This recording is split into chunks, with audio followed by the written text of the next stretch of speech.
Matapos ang mga kaganapang yon, ay biglang bumalik ang wisyo ni Lola Astring sa kanyang katawan. Sa pagsilay niya sa paligid, doon niya nakita si Dario na hindi pa rin gaanong nakakatayo dahil sa labis na tinamong pinsala nito sa kanyang buong katawan. Ang mga gabuna naman noon sa paligid ay pinili ng manumbalik sa kani-kanilang mga kubo gawa ng tuluyan ng natapos ang nagaganap na duelo. Alam nilang hindi na babalik sa kanilang lugar si Hector, gawa ng nakagawa na ito ng masama sa kanyang uri. Hinding-hindi na din ito pahihintulutan ni Daryong mamuhay kasama nila sa kadahilanang nakatatak na sa kanyang isipan ang pagtatraidor nitong ginawa. Lingid sa kaalaman noon ng mga gabunang naging kalaban ni Dario, ay namatay ito sa mismong araw ng kanilang duelo. Tanging si Lola Astring lamang ang nakakaalam nito, kung kaya't pinili niyang ito ay itago na lamang. Nais din kasi niya noong mag-isip ang mga kauri ni Dario na tumakas lang si Hector sa kanilang lugar. Nang makatayo na si Dario sa kanyang pagkakahiga, dahan-dahan naman silang naglakad pabalik sa kubo na kinaroroonan ng kanyang ama.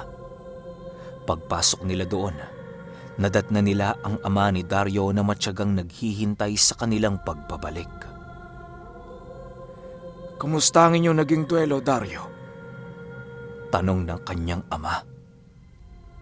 Hindi ho naging maganda ang resulta, Itay.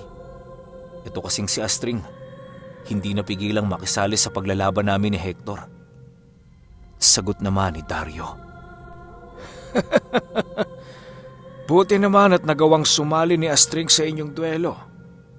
Alam mo, Dario, kung hinayaan ka ng iyong asawa sa nais mo, na malamang pinaglalamayan ka na ngayon, walang ordinaryong tao ang makakatapat sa kahit na anong kumbate laban sa mga gabunan. Sagot naman ng ama ni Dario. Dagdag pa nito, na tama lang naman noon ang ginawa ni Astring sa kadahilanang hindi patas ang kanilang naging duelo. At hindi naman taliwas noon sa kanilang batas ang ginawa ng asawa ni Dario sa kadahilanang kaisa niya ito. Magiging taliwas lamang noon sa kanilang batas ang ginawa ni Astring kung isa lamang siyang kapatid o hindi naman kaya'y kakilala ni Dario. Kung nagkataong hindi kaisa ni Dario si Lola Astring, ay maaaring yun ang maging sanhi upang kilalanin silang lahat ng kanilang angkan na mga kalaban. Matapos makapagkwento ng ama ni Dario, ay doon na naging seryoso ang buong paligid. Animoy naghihintay na noon ng kamatayan ang kanyang ama na siyang labis nilang ikinalungkot. Maging si Lola Astring noon ay ayaw tumingin sa mga susunod na pangyayari na parabang labis-labis ang kanyang pagkaawa na nadarama. Dario, huwag ka nang mag-alangan. Parte ito ng paniniwala ng ating angkan. Masaya kung ikaw ang mangangalaga ng aking bertud na ilang siglo nang ipinapasa sa ating uri. Pakaingatan mo ito, Dario, dahil yan ang magiging representasyon namin ng mga nagdaang pinuno at magiging alaala ko sa iyong katauhan.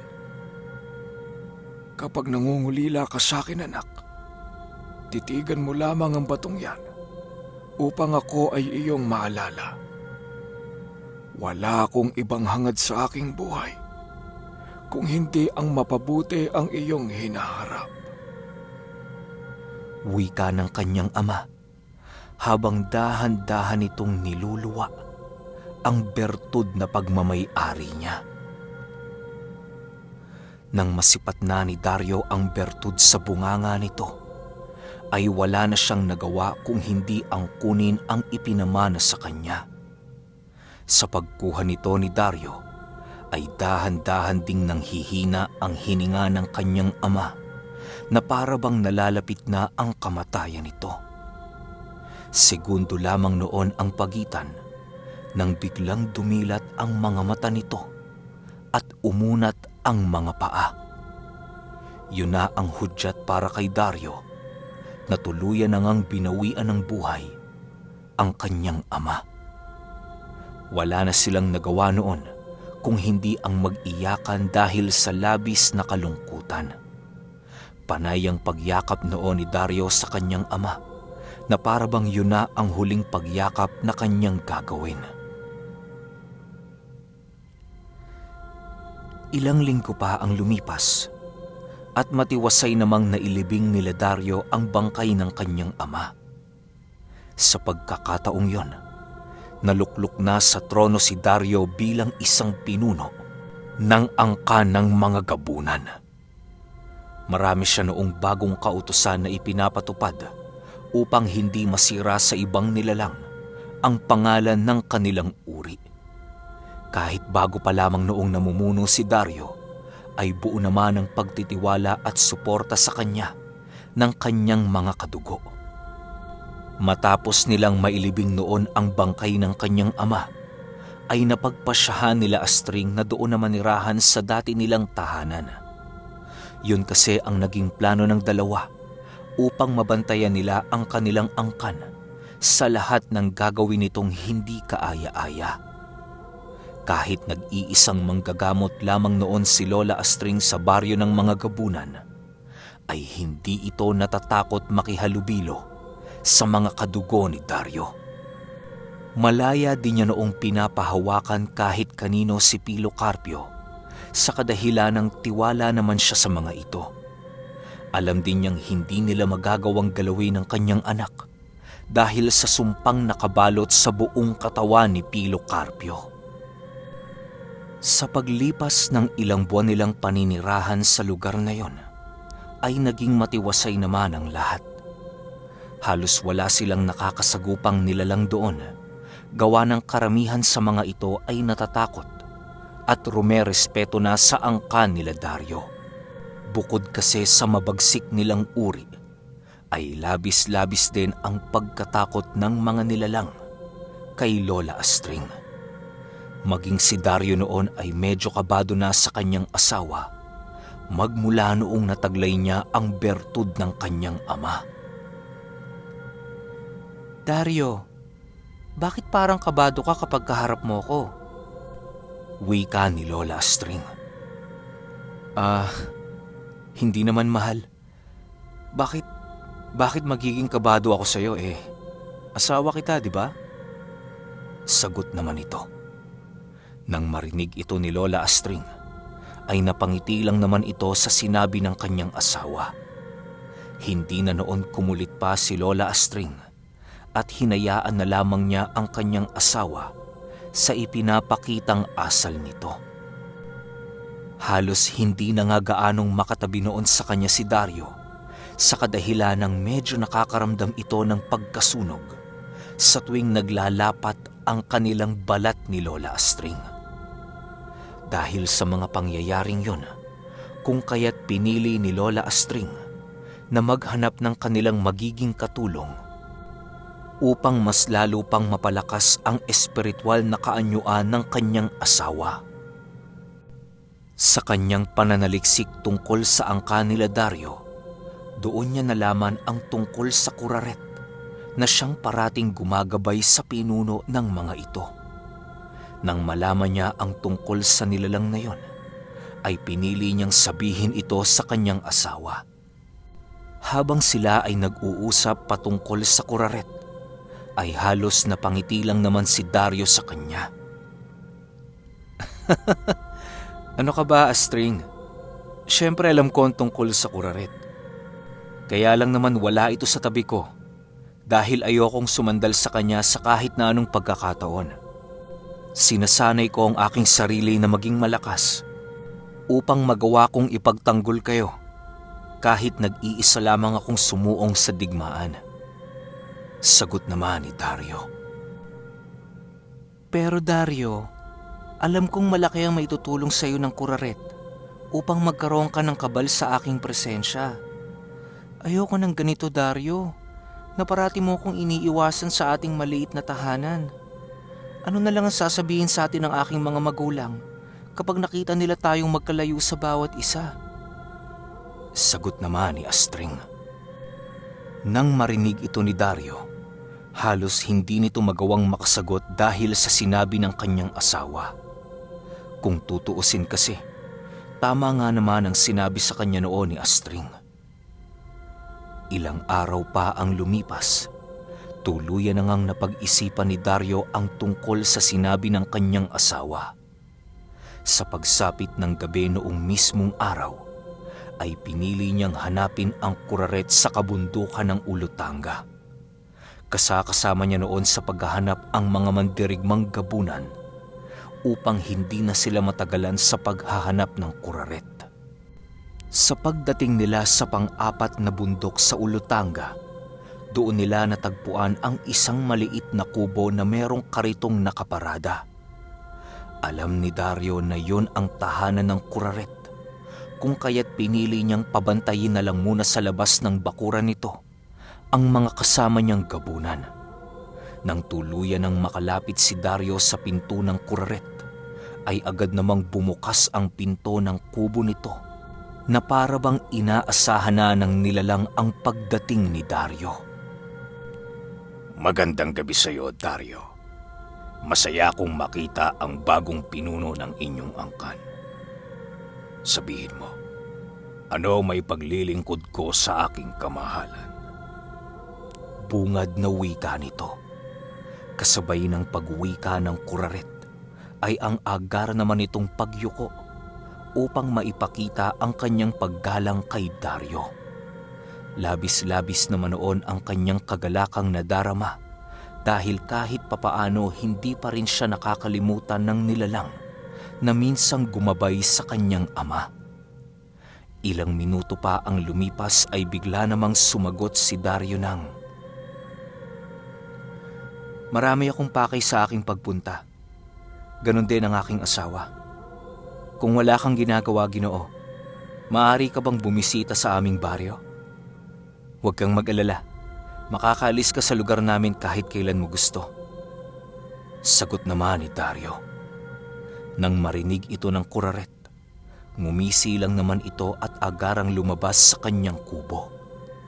Dali-dali itong naglakad patungo sa kinaroroonan ng kanyang kariton upang kunin ang kanyang palakol. Habang tinataga nito ang isang pugot na ulong nasa loob ng kariton, ay panay naman ang ginagawang pakikipag-usap ng nilalang kay Dario. Sa hinaba-haba noon ng kanilang usapin, ay halos maging ang kabataan ng ama ni Dario ay natalakay na din ng mamumugot ng ulo. Ilang oras pa ang lumipas, tuluyan na ngang nagpaalam si Dario at ang grupo nito sa kuraret.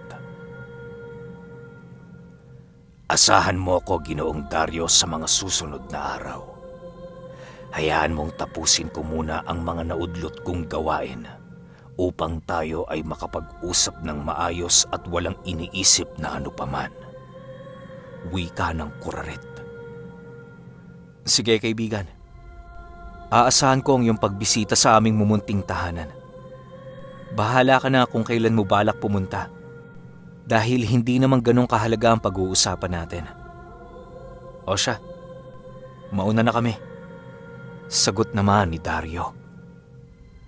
Kasabay ng pagwika nito ay ang pagsilapitan sa kanya ng mga gabunang mandirigma upang magpaalam sa kuraret. Alam kasi nilang mataas na uri din ang engkantong yon at marami na itong napatunayan sa kanilang angkan.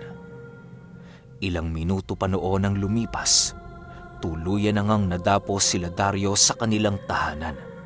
Nadatnan niyang nagsisiga itong si Astring na tila ba meron itong ginagawa.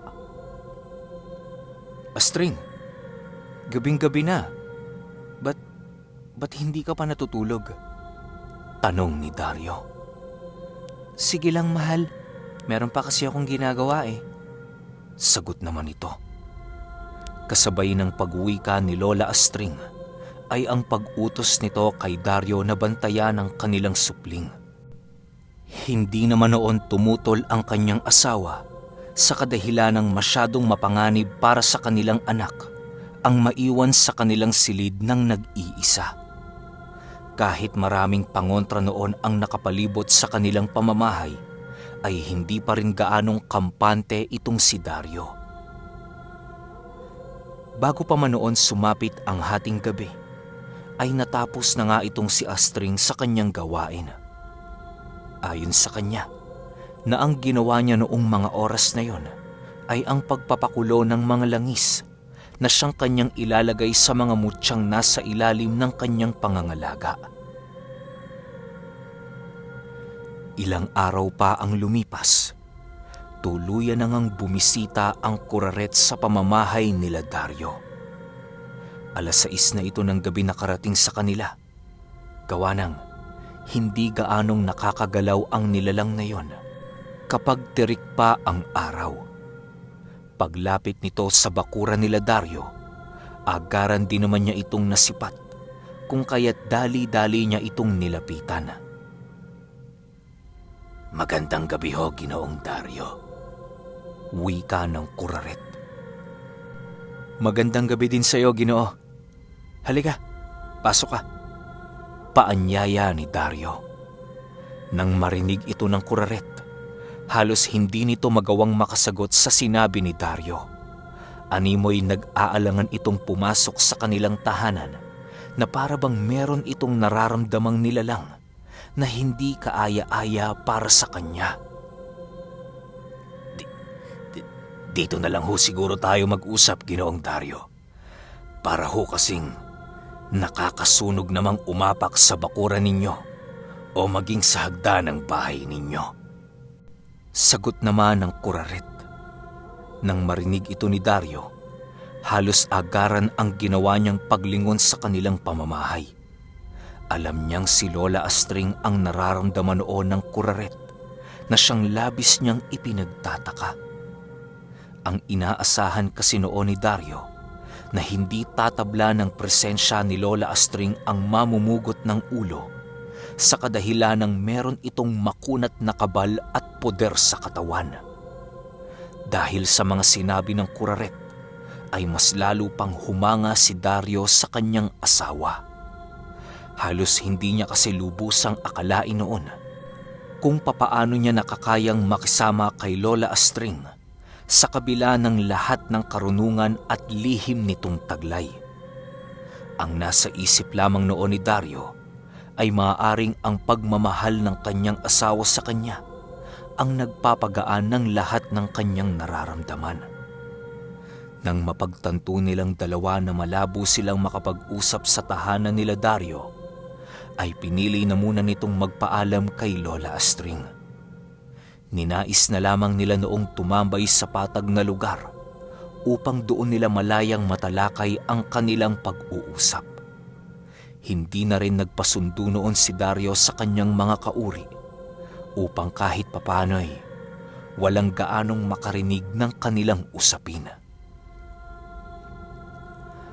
Habang sila noon ay nakatitig sa napakagandang lupain, ay panay naman ang kanilang pag-uusap tungkol sa pagpapalakas ng puder at bakod ni Dario upang magawa niyang matapatan ang presensya ng kanyang asawa. Nang marinig ng kuraret ang kanyang pakay, ay hindi na ito nagdalawang isip na siya ay tulungan. Noon ding mismong gabi, pinili ng kuraret na siya ay salinan ng mga buhay na salita upang magawa niyang makontra ang presensya ni Lola Astring. Kahit papaano naging masaya na din noon si Dario dahil sa matutupad na ang kanyang pangarap na muling maibalik ang dati nilang pagsasama. Sa paglalim noon ng gabi, tanging pagkakabisa lamang ng mga usal ang pinagkakaabalahan nitong si Dario. "Ginoo, sa tuwing lalapitan mo ang iyong asawa, ay banggitin mo lamang ang mga salitang yan. Palagi mo itong gawin tuwing magkakalapit kayo o magkakatitigan kayo. Sa ngayon, yan na muna ang ipapagawa ko sa iyo upang kahit papaano'y masanay ang iyong bertud sa presensya ni Ginang Astring. Wika ng Kuraret. Kasabay ng pagwika nito ay ang pagdakot nito ng isang ulo ng tao na siyang agaran din naman niyang kinain. Hindi na ito gaano pang pinansin ni Dario, gawa ng abalang-abala siya sa kanyang ginagawa. Sa pagsapit noon ng 3:00 ng umaga, pinili nilang muling bumalik na sa kanilang tahanan. Pagdating nila sa kubong pinagpapahingahan nila Lola Astring, ay agaran din namang nagpaalam ang Kuraret kay Dario. Kinaumagahan, maaga pang nagtrabaho itong si Dario sa palayan. Nagkataon kasi noong araw ng gapasan sa kanila, kung kaya't pinili niyang makigapas sa kanilang baryo. Agaran din naman siya noong natanggap ng may-ari, gawa ng kilala nito ang kanyang ama. Ang naging kasakasama noon ni Dario sa paggagapas ng palay ay ang iilan sa kanyang mga gabunang aswang na nagbalat kayo bilang isang ordinaryong tao. Halos lahat naman kasi sila noon ay tulong-tulong sa anumang mga gawain na maaari nilang pagkakakitaan. Kahit papaano kasi, importante din para sa mga aswang ang salapi upang makabili sila ng kanilang mga kinakailangan. Habang patuloy sila noong naggagapas ng palay, ay naging maayos naman ang lahat. Dahil sa hindi nakakaramdam ng pagod ang kanilang grupo, kung kaya't ilang oras lamang ang inabot ng mga kahon-kahon ng palay bago nila ito tuluyang naubos. Hindi pa man noon sumasapit ang hapon, ay matyaga nang naghihintay sila Dario upang kunin ang kanilang hati. Habang naghihintay noon sila Dario, ay bigla nilang napansin ang isang lalaking naggagapas ng palay na merong suot-suot na nakakasilaw na kwintas.